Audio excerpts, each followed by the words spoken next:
Hey fashion lovers, welcome to the Fashion Try-On. If you want to support our channel, please be sure to like and subscribe.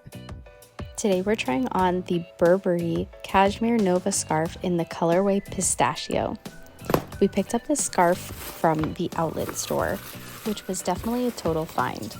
Getting a first glimpse of the scarf itself, you can see this beautiful pistachio or more minty pastel green color with a lovely light purple or almost like an orchid color 3 stripe with a bright, vibrant yellow stripe going down the middle.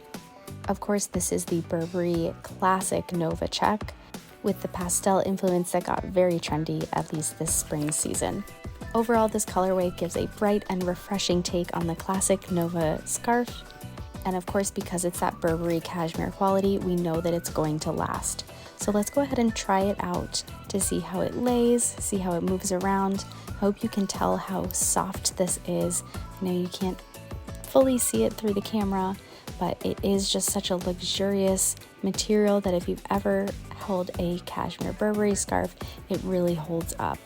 This is definitely a piece that you'll have for a very long time, if not a lifetime. So again, getting a few different angles of our scarf, you can see that you can highlight a few of the colors in different ways. And let's go ahead and throw it on and see how the green, the purple, the yellow, they all pop. That's all for this try on. Thanks for watching. Be sure to subscribe.